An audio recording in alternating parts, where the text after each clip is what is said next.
The Phantom Rickshaw by Rudyard Kipling. May no ill dreams disturb my rest, nor powers of darkness me molest. Evening Hymn. One of the few advantages that India has over England is a great knowability. After 5 years' service, a man is directly or indirectly acquainted with the 200 or 300 civilians in his province, all the messes of 10 or 12 regiments and batteries, and some 1,500 other people of the non-official caste.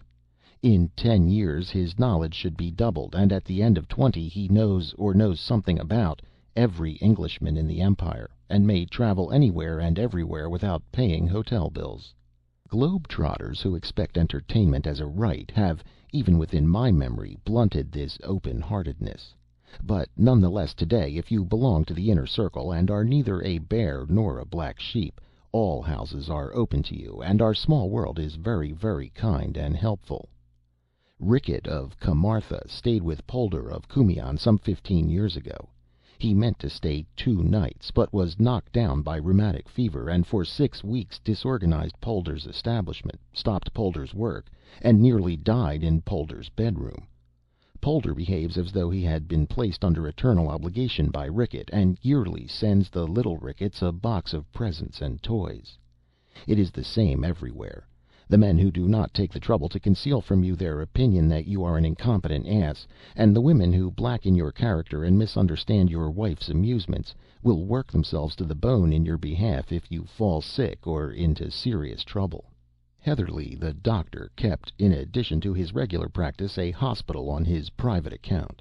An arrangement of loose boxes for incurables, his friends called it, but it was really a sort of fitting-up shed for craft that had been damaged by stress of weather. The weather in India is often sultry, and since the tale of bricks is always a fixed quantity, and the only liberty allowed is permission to work overtime and get no thanks, men occasionally break down and become as mixed as the metaphors in this sentence. Heatherly is the dearest doctor that ever was, and his invariable prescription to all his patients is, lie low, go slow, and keep cool. He says that more men are killed by overwork than the importance of this world justifies. He maintains that overwork slew Pansay, who died under his hands about 3 years ago. He has, of course, the right to speak authoritatively, and he laughs at my theory that there was a crack in Pansay's head and a little bit of the dark world came through and pressed him to death. Pansay went off the handle, says Heatherly. After the stimulus of long leave at home, he may or may not have behaved like a blackguard to Mrs. Keith Wessington. My notion is that the work of the Katabundi settlement ran him off his legs, and that he took to brooding and making much of an ordinary P&O flirtation. He certainly was engaged to Miss Mannering, and she certainly broke off the engagement. Then he took a feverish chill, and all that nonsense about ghosts developed. Overwork started his illness, kept it alight, and killed him, poor devil. Write him off to the system. 1 man to take the work of 2½ men. I do not believe this. I used to sit up with Pansay, sometimes when Heatherly was called out to patients, and I happened to be within claim. The man would make me most unhappy by describing in a low, even voice the procession that was always passing at the bottom of his bed. He had a sick man's command of language. When he recovered, I suggested that he should write out the whole affair from beginning to end, knowing that ink might assist him to ease his mind. When little boys have learned a new bad word, they are never happy till they have chalked it up on a door. And this also is literature. He was in a high fever while he was writing, and the Blood and Thunder magazine diction he adopted did not calm him.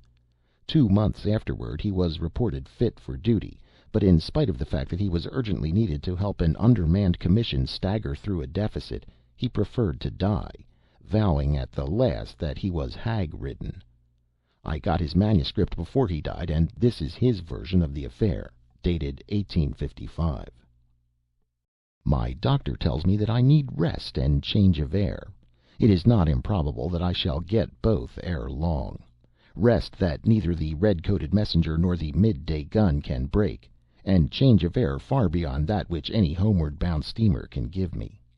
In the meantime, I am resolved to stay where I am, and in flat defiance of my doctor's orders to take all the world into my confidence. You shall learn for yourselves the precise nature of my malady, and shall too judge for yourselves whether any man born of woman on this weary earth was ever so tormented as I. Speaking now as a condemned criminal might speak ere the drop bolts are drawn, my story, wild and hideously improbable as it may appear, demands at least attention. That it will ever receive credence I utterly disbelieve. 2 months ago I should have scouted as mad or drunk the man who had dared to tell me the like. 2 months ago I was the happiest man in India. Today, from Peshawar to the sea, there is no one more wretched. My doctor and I are the only two who know this. His explanation is that my brain, digestion, and eyesight are all slightly affected, giving rise to my frequent and persistent delusions. Delusions, indeed! I call him a fool. But he attends me still with the same unwearied smile, the same bland professional manner, the same neatly trimmed red whiskers, till I begin to suspect that I am an ungrateful, evil-tempered invalid. But you shall judge for yourselves. 3 years ago it was my fortune, my great misfortune, to sail from Gravesend to Bombay on return from long leave with one Agnes Keith Wessington, wife of an officer on the Bombay side. It does not in the least concern you to know what manner of woman she was. Be content with the knowledge that ere the voyage had ended both she and I were desperately and unreasoningly in love with one another. Heaven knows that I can make the admission now without one particle of vanity. In matters of this sort there is always one who gives and another who accepts. From the first day of our ill-omened attachment I was conscious that Agnes's passion was a stronger, a more dominant, and, if I may use the expression, a purer sentiment than mine. Whether she recognized the fact then, I do not know. Afterward it was bitterly plain to both of us. I arrived at Bombay in the spring of the year. We went our respective ways, to meet no more for the next 3 or 4 months, when my leave and her love took us both to Simla. There we spent the season together, and there my fire of straw burned itself out to a pitiful end with the closing year. I attempt no excuse, I make no apology. Mrs. Wessington had given up much for my sake, and was prepared to give up all. From my own lips, in August 1882, she learned that I was sick of her presence, tired of her company, and weary of the sound of her voice. 99 women out of 100 would have wearied of me as I wearied of them. 75 of that number would have promptly avenged themselves by active and obtrusive flirtation with other men. Mrs. Wessington was the 100th. On her neither my openly expressed aversion nor the cutting brutalities with which I garnished our interviews had the least effect. "Jack, darling," was her one eternal cuckoo cry, "I'm sure it's all a mistake, a hideous mistake, and we'll be good friends again some day. Please forgive me, Jack dear." I was the offender, and I knew it. That knowledge transformed my pity into passive endurance, and eventually into blind hate, the same instinct, I suppose, which prompts a man to savagely stamp on the spider he has but half killed. And with this hate in my bosom the season of 1882 came to an end. Next year we met again at Simla, she with her monotonous face and timid attempts at reconciliation, and I with loathing of her in every fibre of my frame.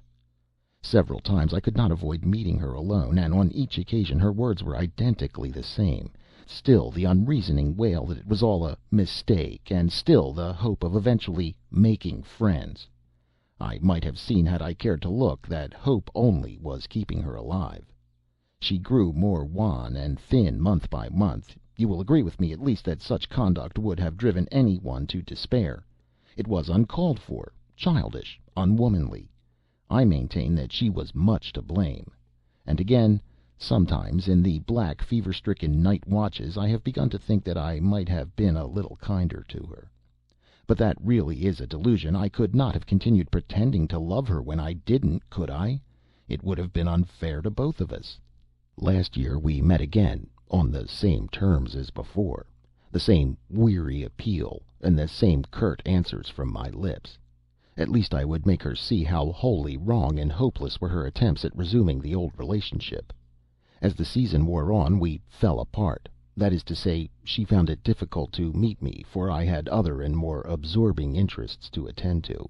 When I think it over quietly in my sick room, the season of 1884 seems a confused nightmare, wherein light and shade were fantastically intermingled. My courtship of little Kitty Mannering, my hopes, doubts, and fears, our long rides together, my trembling avowal of attachment, her reply, and now and again a vision of a white face flitting by in the rickshaw with the black and white liveries I once watched for so earnestly, the wave of Mrs. Wessington's gloved hand, and when she met me alone, which was but seldom, the irksome monotony of her appeal. I loved Kitty Mannering, honestly, heartily loved her, and with my love for her grew my hatred of Agnes. In August Kitty and I were engaged. The next day I met those accursed magpie jhampanies at the back of Jakko, and, moved by some passing sentiment of pity, stopped to tell Mrs. Wessington everything. She knew it already. "So I hear you're engaged, Jack dear." Then, without a moment's pause, "I'm sure it's all a mistake, a hideous mistake. We shall be as good friends some day, Jack, as we ever were." My answer might have made even a man wince. It cut the dying woman before me like the blow of a whip. "Please forgive me, Jack. I didn't mean to make you angry. But it's true. It's true." And Mrs. Wessington broke down completely. I turned away and left her to finish her journey in peace, feeling, but only for a moment or two, that I had been an unutterably mean hound. I looked back and saw that she had turned her rickshaw with the idea, I suppose, of overtaking me. The scene and its surroundings were photographed on my memory. The rain-swept sky (we were at the end of the wet weather), the sodden, dingy pines, the muddy road, and the black powder-riven cliffs formed a gloomy background against which the black and white liveries of the jhampanies, the yellow-paneled rickshaw, and Mrs. Wessington's down-bowed golden head stood out clearly. She was holding her handkerchief in her left hand, and was leaning back exhausted against the rickshaw cushions. I turned my horse up a bypath near Sanjoli Reservoir, and literally ran away. Once I fancied I heard a faint call of "Jack." This may have been my imagination. I never stopped to verify it. 10 minutes later I came across Kitty on horseback, and in the delight of a long ride with her forgot all about the interview. A week later Mrs. Wessington died, and the inexpressible burden of her existence was removed from my life. I went plainsward perfectly happy. Before 3 months were over I had forgotten all about her, except that at times the discovery of some of her old letters reminded me unpleasantly of our bygone relationship. By January I had disinterred what was left of our correspondence from among my scattered belongings, and had burned it. At the beginning of April of this year, 1885, I was at Simla, semi-deserted Simla, once more, and was deep in lovers' talks and walks with Kitty. It was decided that we should be married at the end of June. You will understand, therefore, that, loving Kitty as I did, I am not saying too much when I pronounce myself to have been, at that time, the happiest man in India. 14 delightful days passed almost before I noticed their flight. Then, aroused to the sense of what was proper among mortals, circumstanced as we were, I pointed out to Kitty that an engagement ring was the outward and visible sign of her dignity as an engaged girl, and that she must forthwith come to Hamilton's to be measured for one. Up to that moment, I give you my word, we had completely forgotten so trivial a matter. To Hamilton's we accordingly went on the 15th of April, 1885. Remember that, whatever my doctor may say to the contrary, I was then in perfect health, enjoying a well-balanced mind and an absolute tranquil spirit. Kitty and I entered Hamilton's shop together, and there, regardless of the order of affairs, I measured Kitty for the ring in the presence of the amused assistant. The ring was a sapphire with 2 diamonds. We then rode out down the slope that leads to the Combermere Bridge and Politi's shop, while my Waler was cautiously feeling his way over the loose shale, and Kitty was laughing and chattering at my side, while all Simla, that is to say, as much of it as had come from the plains, was grouped round the reading room and Politi's veranda. I was aware that someone, apparently at a vast distance, was calling me by my Christian name. It struck me that I had heard the voice before, but when and where I could not at once determine. In the short space it took to cover the road between the path from Hamilton's shop and the first plank of the Combermere Bridge, I had thought over half a dozen people who might have committed such a solecism, and had eventually decided that it must have been singing in my ears. Immediately opposite Polides' shop my eye was arrested by the sight of four jhampanies in magpie livery pulling a yellow-paneled, cheap, bizarre rickshaw. In a moment my mind flew back to the previous season and Mrs. Wessington with a sense of irritation and disgust. Was it not enough that the woman was dead and done with, without her black and white servitors reappearing to spoil the day's happiness? Whoever employed them now I thought I would call upon and ask as a personal favor to change her jhampanies' livery. I would hire the men myself, and if necessary buy their coats from off their backs. It is impossible to say here what a flood of undesirable memories their presence evoked. "Kitty," I cried, "there are poor Mrs. Wessington's jhampanies, turned up again. I wonder who has them now." Kitty had known Mrs. Wessington slightly last season, and had always been interested in the sickly woman. "What? Where?" she asked. "I can't see them anywhere." Even as she spoke, her horse, swerving from a laden mule, threw himself directly in front of the advancing rickshaw. I had scarcely time to utter a word of warning when, to my unutterable horror, horse and rider passed through men and carriage as if they had been thin air. "What's the matter?" cried Kitty. "What made you call out so foolishly, Jack? If I am engaged, I don't want all creation to know about it. There was lots of space between the mule and the veranda, and if you think I can't ride, there!" Whereupon willful Kitty set off her dainty little head in the air, at a hand gallop in the direction of the bandstand, fully expecting, as she herself afterward told me, that I should follow her. What was the matter? Nothing, indeed. Either that I was mad or drunk, or that Simla was haunted with devils. I reined in my impatient cob and turned round. The rickshaw had turned too, and now stood immediately facing me, near the left railing of the Combermere Bridge. "Jack! Jack, darling!" There was no mistake about the words this time. They rang through my brain as if they had been shouted in my ear. "It's some hideous mistake, I'm sure. Please forgive me, Jack, and let's be friends again." The rickshaw hood had fallen back, and inside, as I hope and pray daily for the death I dread by night, sat Mrs. Keith Wessington, handkerchief in hand and golden head bowed on her breast. How long I stared motionless I do not know. Finally I was aroused by my Stice taking the Waller's bridle and asking whether I was ill. From the horrible to the commonplace is but a step. I tumbled off my horse and dashed, half fainting, into Polides for a glass of cherry brandy. There 2 or 3 couples were gathered round the coffee tables discussing the gossip of the day. Their trivialities were more comforting to me just then than the consolations of religion could have been. I plunged into the midst of the conversation at once, chatted, laughed, and jested with a face, when I caught a glimpse of it in the mirror, as white and drawn as that of a corpse. 3 or 4 men noticed my condition, and, evidently setting it down to the results of over many pegs, charitably endeavored to draw me apart from the rest of the loungers, but I refused to be led away. I wanted the company of my kind, as a child rushes into the midst of the dinner party after a fright in the dark.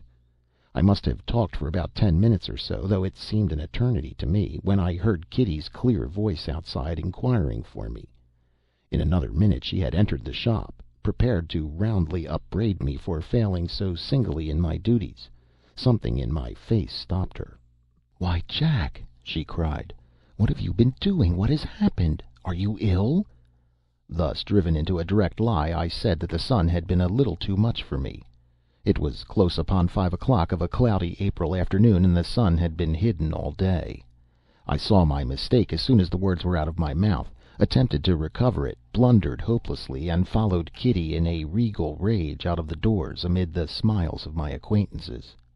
I made some excuse, I have forgotten what, on the score of my feeling faint, and cantered away to my hotel, leaving Kitty to finish the ride by herself. In my room I sat down and tried calmly to reason out the matter. Here was I, Theobald Jack Pansay, a well-educated Bengal civilian in the year of grace 1885, presumably sane, certainly healthy, driven in terror from my sweetheart's side by the apparition of a woman who had been dead and buried 8 months ago. These were facts that I could not blink. Nothing was further from my thought than any memory of Mrs. Wessington when Kitty and I left Hamilton's shop. Nothing was more utterly commonplace than the stretch of wall opposite Polides. It was broad daylight. The road was full of people. And yet here, look you, in defiance of every law of probability, in direct outrage of nature's ordinance, there had appeared to me a face from the grave. Kitty's Arab had gone through the rickshaw, so that my first hope that some woman marvelously like Mrs. Wessington had hired the carriage and the coolies with their old livery was lost. Again and again I went round this treadmill of thought, and again gave up baffled and in despair. The voice was as inexplicable as the apparition. I had originally some wild notion of confiding it all to Kitty, of begging her to marry me at once, and, in her arms, defying the ghostly occupant of the rickshaw. After all, I argued, the presence of the rickshaw is in itself enough to prove the existence of a spectral illusion. One may see ghosts of men and women, but surely never of coolies and carriages. The whole thing is absurd. Fancy the ghost of a hillman! Next morning I sent a penitent note to Kitty, imploring her to overlook my strange conduct of the previous afternoon. My divinity was still very wroth, and a personal apology was necessary. I explained, with a fluency born of night-long pondering over a falsehood, that I had been attacked with sudden palpitation of the heart, the result of indigestion. This eminently practical solution had its effect, and Kitty and I rode out that afternoon with the shadow of my first lie dividing us. Nothing would please her save a canter round Jocko. With my nerves still unstrung from the previous night, I feebly protested against the notion, suggesting Observatory Hill, Chouteau, the Boileaugunge Road, anything rather than the Jocko round. Kitty was angry and a little hurt, so I yielded from fear of provoking further misunderstanding, and we set out together toward Chota Simla. We walked a greater part of the way, and according to our custom cantered from a mile or so below the convent to the stretch of level road by the Sanjoli Reservoir. The wretched horses appeared to fly, and my heart beat quicker and quicker as we neared the crest of the ascent. My mind had been full of Mrs. Wessington all the afternoon, and every inch of the Jocko road bore witness to our old-time walks and talks. The boulders were full of it, the pines sang it aloud overhead, the rain-fed torrents giggled and chuckled unseen over the shameful story, and the wind in my ears chanted the iniquity aloud. As a fitting climax, in the middle of the level men called the Ladies' Mile, the horror was awaiting me. No other rickshaw was in sight, only the 4 black and white jhampanies, the yellow paneled carriage, and the golden head of the woman within, all apparently just as I had left them 8 months and 1 fortnight ago. For an instant I fancied that Kitty must see what I saw, we were so marvelously sympathetic in all things. Her next words undeceived me. "Not a soul in sight. Come on, Jack, I'll race you to the reservoir buildings." Her wiry little Arab was off like a bird, my Waler following close behind, and in this order we dashed under the cliffs. Half a minute brought us within 50 yards of the rickshaw. I pulled my Waler and fell back a little. The rickshaw was directly in the middle of the road, and once more the Arab passed through it, my horse following. "Jack, Jack dear, please forgive me," rang with a wail in my ears, and after an interval, "It's a mistake, a hideous mistake." I spurred my horses like a man possessed. When I turned my head at the reservoir works, the black and white liveries were still waiting, patiently waiting, under the gray hillside, and the wind brought me a mocking echo of the words I had just heard. Kitty bantered me a good deal on my silence throughout the remainder of the ride. I had been talking up till then wildly and at random. To save my life I could not speak afterward naturally, and from Sanjoli to the church wisely held my tongue. I was to dine with the Mannerings that night, and had barely time to canter home to dress. On the road to Elysium Hill I overheard 2 men talking together in the dusk. "It's a curious thing," said one, "how completely all trace of it disappeared. You know, my wife was insanely fond of the woman, never could see anything in her myself, and wanted me to pick up her old rickshaw and coolies if they were to be got for love or money. Morbid sort of fancy, I call it, but I've got to do what the Mem Sahib tells me. Would you believe that the man she hired it from tells me that all 4 of the men, they were brothers, died of cholera on the way to Hardwar, poor devils, and the rickshaw has been broken up by the man himself. Told me he never used a dead Mem Sahib's rickshaw. Spoiled his luck. Queer notion, wasn't it? Fancy poor little Mrs. Wessington spoiling anyone's luck except her own." I laughed aloud at this point, and my laugh jarred on me as I uttered it.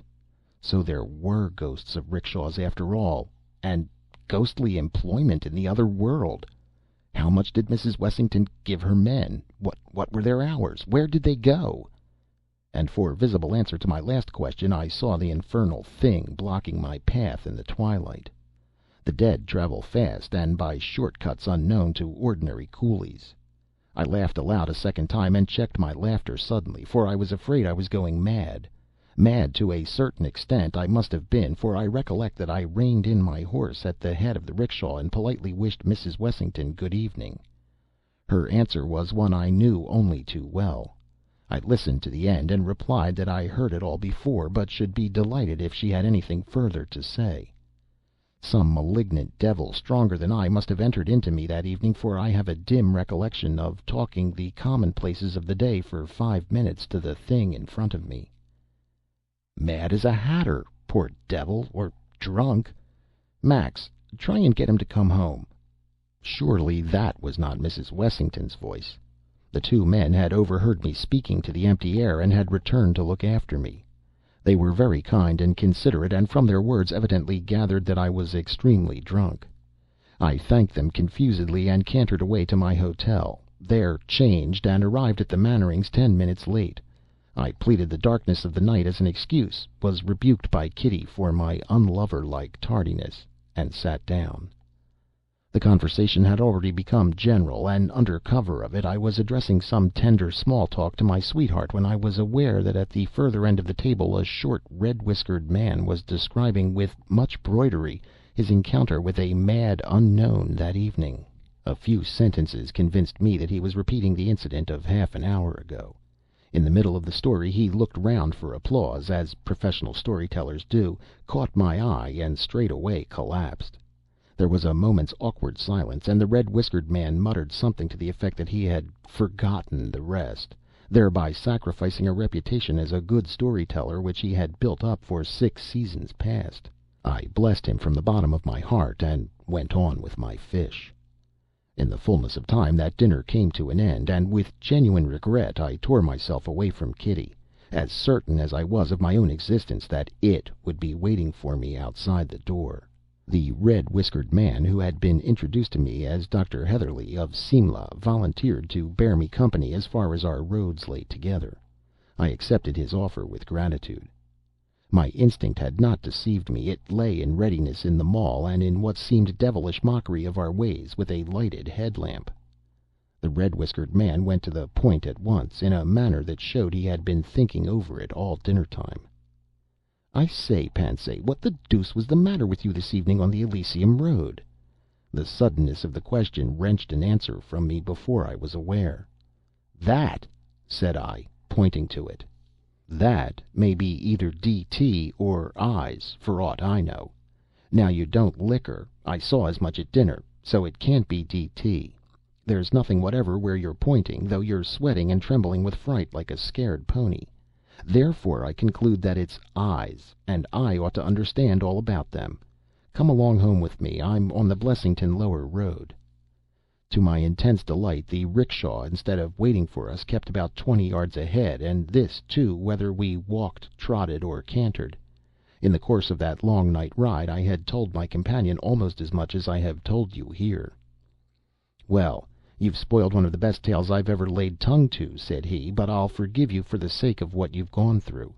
Now come home and do what I tell you, and when I've cured you, young man, let this be a lesson to you to steer clear of women and indigestible food till the day of your death." The rickshaw kept steady in front, and my red-whiskered friend seemed to derive great pleasure from my account of its exact whereabouts.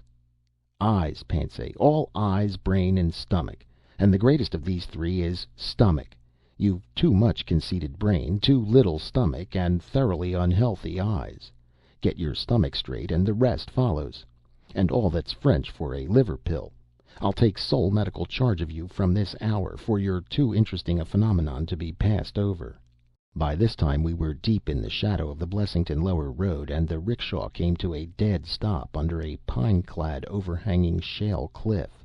Instinctively I halted too, giving my reason. Heatherly rapped out an oath.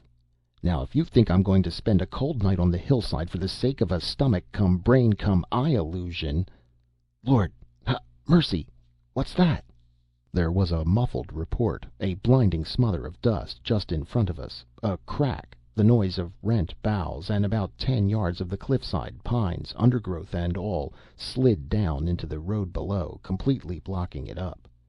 The uprooted trees swayed and tottered for a moment like drunken giants in the gloom, and then fell prone among their fellows with a thunderous crash. Our 2 horses stood motionless and sweating with fear. As soon as the rattle of falling earth and stone had subsided, my companion muttered, "Man, if we'd gone forward, we should have been 10 feet deep in our graves by now. There are more things in heaven and earth. Come home, Pansay, and thank God. I want a peg badly." We retraced our way over the church ridge, and I arrived at Dr. Heatherley's house just after midnight. His attempts toward my cure commenced almost immediately, and for a week I never left his sight. Many a time in the course of that week did I bless the good fortune which had thrown me in contact with Simla's best and kindest doctor. Day by day my spirits grew lighter and more equable.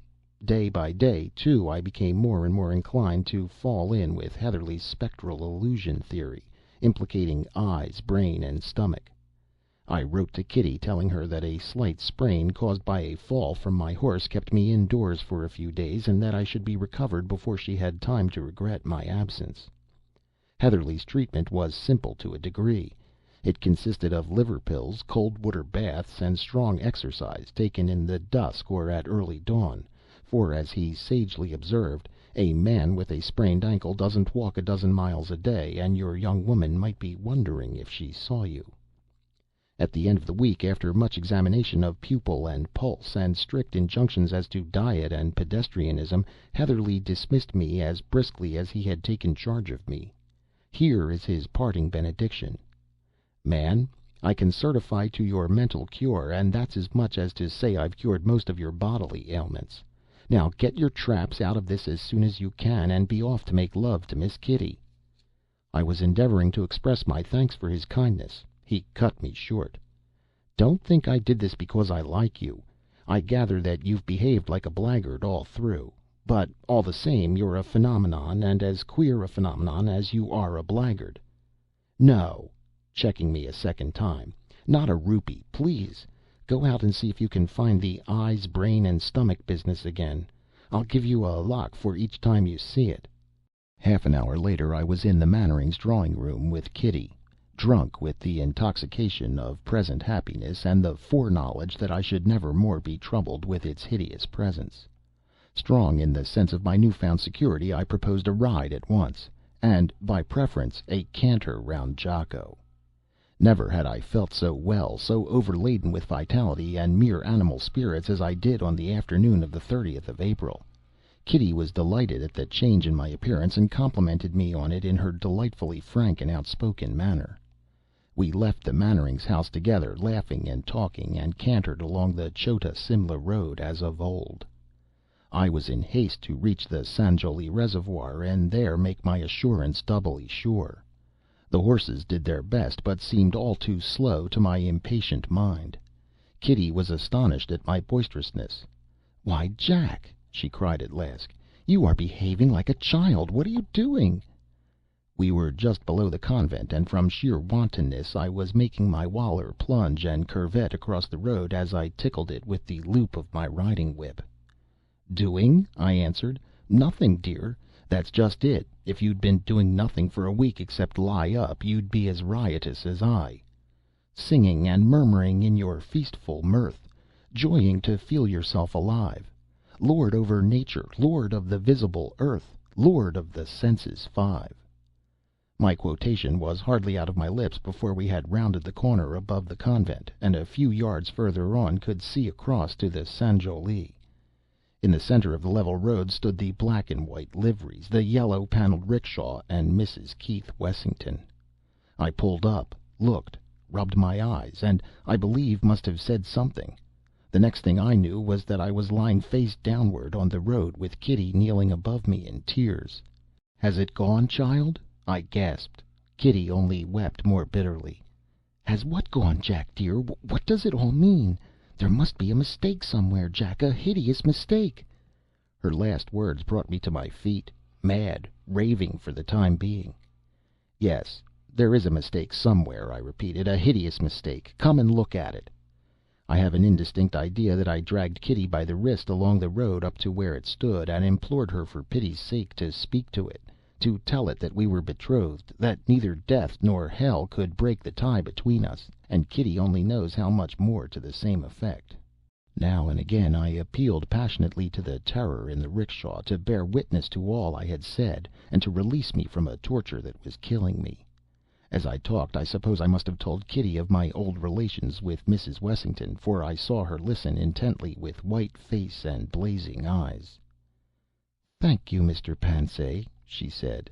"That's quite enough. Syce Gora Lao."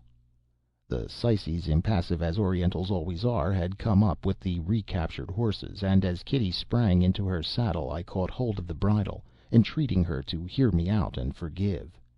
My answer was the cut of her riding whip across my face from mouth to eye, and a word or two of farewell that even now I cannot write down. So I judged, and judged rightly, that Kitty knew all, and I staggered back to the side of the 'rickshaw. My face was cut and bleeding, and the blow of the riding whip had raised a livid blue wheal on it. I had no self-respect. Just then Heatherly, who must have been following Kitty and me at a distance, cantered up. "Doctor," I said, pointing to my face, "here's Mrs. Mannering's signature to my order of dismissal, and I'll thank you for that lock as soon as convenient." Heatherly's face, even in my abject misery, moved me to laughter. "I'll stake my professional reputation," he began. "Don't be a fool," I whispered. "I've lost my life's happiness, and you'd better take me home." As I spoke, the 'rickshaw was gone. Then I lost all knowledge of what was passing. The crest of Jakko seemed to heave and roll like the crest of a cloud, and fall in upon me. 7 days later, on the 7th of May, that is to say, I was aware that I was lying in Heatherly's room as weak as a little child. Heatherly was watching me intently from behind the papers on his writing table. His first words were not encouraging, but I was too far spent to be much moved by them. "Here's Miss Kitty has sent back your letters. You corresponded a good deal, you young people. Here's a packet that looks like a ring, and a cheerful sort of note from Mannering Papa, which I've taken the liberty of reading and burning. The old gentleman's not pleased with you." "And Kitty?" I asked dully. "Rather more drawn than her father, from what she says. By the same token, you must have been letting out any number of queer reminiscences just before I met you. Says that a man who would have behaved to a woman as you did to Mrs. Wessington ought to kill himself out of sheer pity for his kind. She's a hot-headed little virago, your Mash. We'll have it, too, that you were suffering from D.T. when that row on the Jakko road turned up. Says she'll die before she ever speaks to you again." I groaned and turned over to the other side. "Now you've got your choice, my friend. This engagement has to be broken off, and the Mannerings don't want to be too hard on you. Was it broken through D.T. or epileptic fits? Sorry I can't offer you a better exchange unless you'd prefer hereditary insanity. Say the word and I'll tell 'em it's fits. All Simla knows about that scene on the Ladies' Mile. Come, I'll give you 5 minutes to think it over."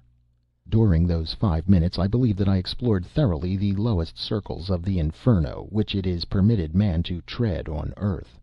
And at the same time I myself was watching myself faltering through the dark labyrinths of doubt, misery, and utter despair.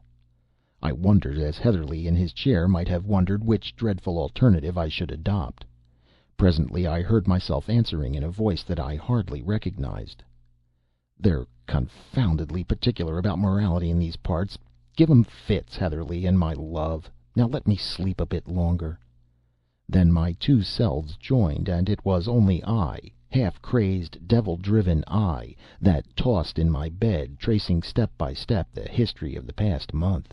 "But I am in Simla," I kept repeating to myself. "I, Jack Pansay, am in Simla, and there are no ghosts here. It's unreasonable of that woman to pretend there are. Why couldn't Agnes have left me alone? I never did her any harm. It might just as well have been me as Agnes, only I'd never have come back on purpose to kill her. Why can't I be left alone and happy? It was high noon when I first awoke, and the sun was low in the sky before I slept as the tortured criminal sleeps on his rack, too worn to feel further pain. Next day I could not leave my bed.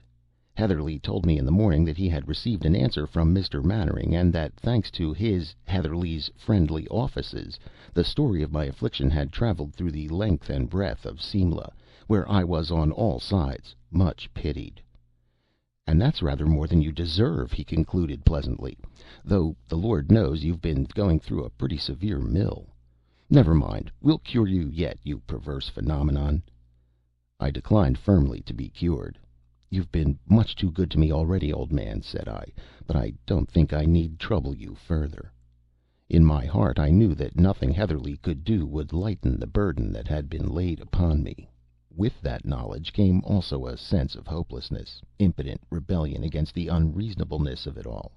There were scores of men no better than I whose punishments had at least been reserved for another world, and I felt that it was bitterly, cruelly unfair that I alone should have been singled out for so hideous a fate. This mood would in time give place to another where it seems that the rickshaw and I were the only realities in a world of shadows, that Kitty was a ghost, that Mannering, Heatherledge, and all the other men and women I knew were all ghosts, and the great gray hills themselves but vain shadows devised to torture me. From mood to mood I tossed backward and forward for 7 weary days, my body growing daily stronger and stronger, until the bedroom looking glass told me that I had returned to everyday life, and was as other men once more. Curiously enough, my face showed no signs of the struggle I had gone through. It was pale indeed, but as expressionless and commonplace as ever. I had expected some permanent alteration, visible evidence of the disease that was eating me away. I found nothing. On the 15th of May I left Heatherly's house at 11 o'clock in the morning, and the instinct of the bachelor drove me to the club.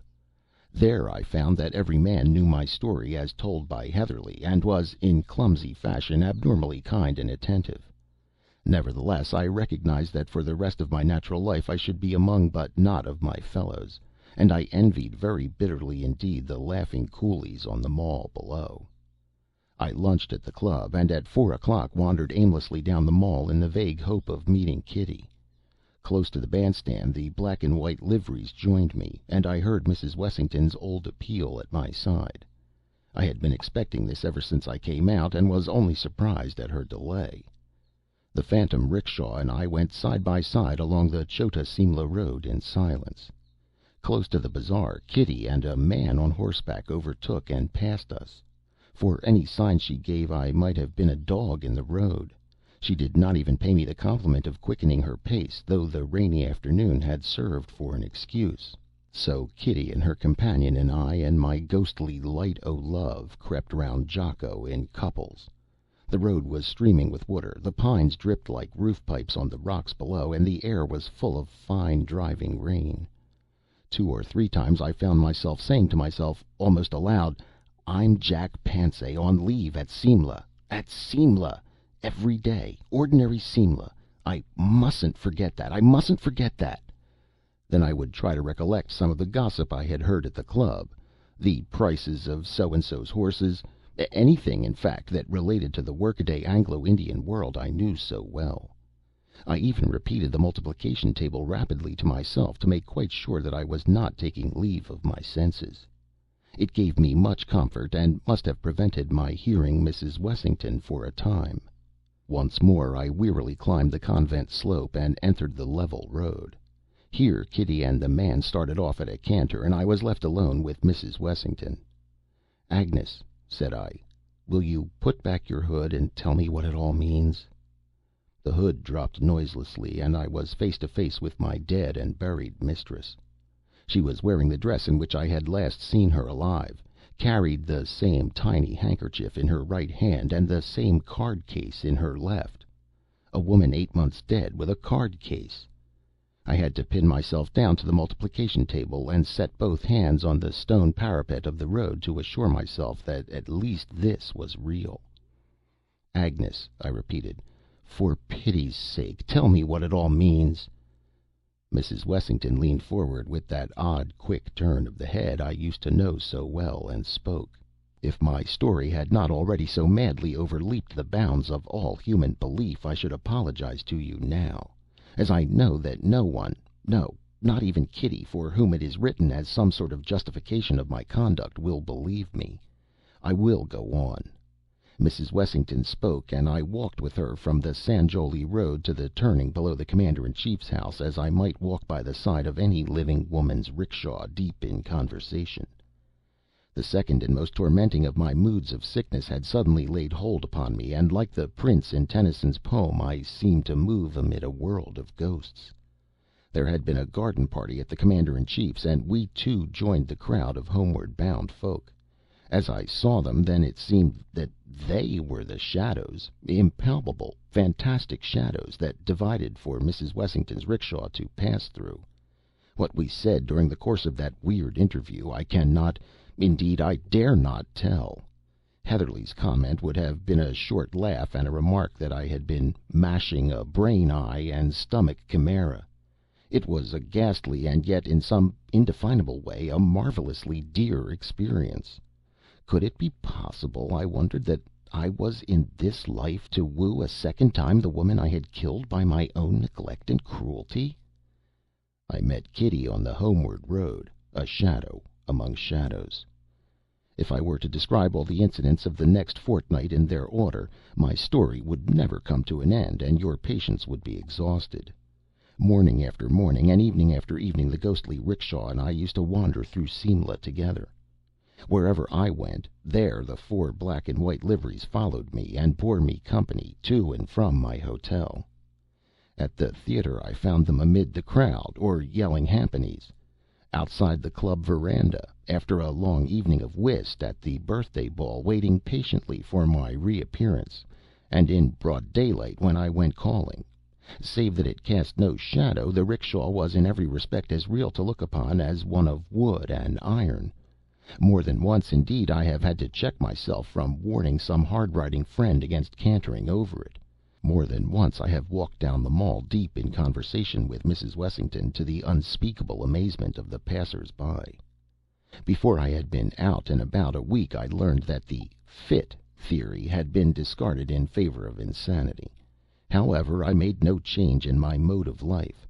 I called, rode, and dined out as freely as ever. I had a passion for the society of my kind which I had never felt before.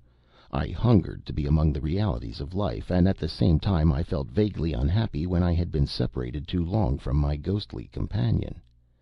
It would be almost impossible to describe my varying moods from the 15th of May up to today. The presence of the rickshaw filled me by turns with horror, blind fear, a dim sort of pleasure, and utter despair. I dared not leave Simla, and I knew that my stay there was killing me. I knew, moreover, that it was my destiny to die slowly and a little every day. My only anxiety was to get the penance over as quietly as might be. Alternately I hungered for a sight of Kitty, and watched her outrageous flirtations with my successor, to speak more accurately, my successors, with amazed interest. She was as much out of my life as I was out of hers. By day I wandered with Mrs. Wessington almost content. By night I implored heaven to let me return to the world as I used to know it. Above all these varying moods lay the sensation of dull, numbing wonder that the seen and the unseen should mingle so strangely on this earth to hound one poor soul to its grave. August 27th. Heatherly has been indefatigable in his attendance on me, and only yesterday told me that I ought to send in an application for sick leave. An application to escape the company of a phantom. A request that the government would graciously permit me to get rid of 5 ghosts and an airy rickshaw by going to England. Heatherly's proposition moved me to almost hysterical laughter. I told him that I should await the end quietly at Simla, and I'm sure that the end is not far off. Believe me that I dread its advent more than any word can say, and I torture myself nightly with 1,000 speculations as to the manner of my death.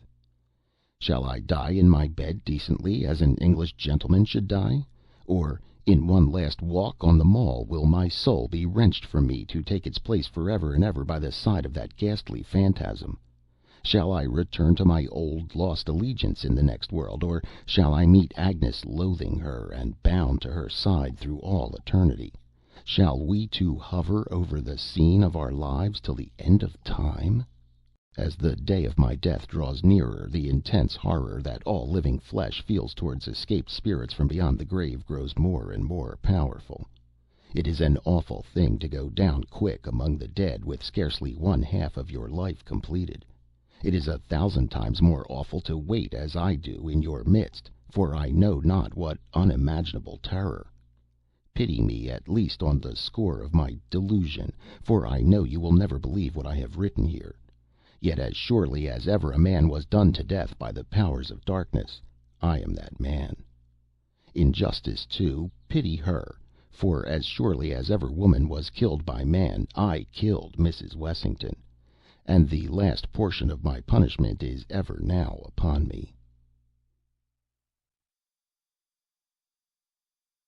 End of The Phantom Rickshaw by Rudyard Kipling.